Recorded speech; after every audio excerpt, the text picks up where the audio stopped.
გამოშვებას. C ჰეპატიტის ელიმინაციის მესამე ეროვნული სამუშაო შეხვედრა ჯანდაცვის მინისტრმა და ამერიკის ელჩმა გახსნეს.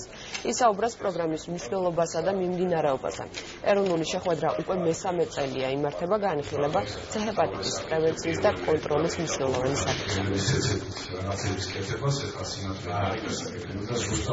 დღევანდელ შეხვედრას აქვს ერთგვარი ეტაპობრივი შეჯამების ფუნქცია. მისი ამოცანა არის სამი მთავარი მიმართულება. პირველი, რომ პრაქტიკულად ერთი წელი შესრულდა ჰეპატიტის აღმოფხვის პროგრამის დაწყებიდან, რამოდენიმე დღე აქ 21 აპრილს დაიწყო შარშან, ერთგვარად შეჯამება მერწლიანი ეტაპის, მეორე წარდგენა უკვე შეჯამებული და დახვეწილი მონაცემების იმ კვლევის, რაც საქართველოს ჩატარდა ავადობის, რომელიც სამწუხაროდ უფრო მაღალი აღმოჩნდა, ვიდრე წინა წლების მონაცემები იყო და მესამე ახალი სტრატეგიის წარდგენა, რომლის მიხედვითაც 2016-20 წლის განმავლობაში ვიმუშავებთ ჩვენ პარტნიორებთან ერთობლივად. ძირითადი მიზანი ამ შეკრების არის ამ სამი მთავარი საკითხის განხილვა.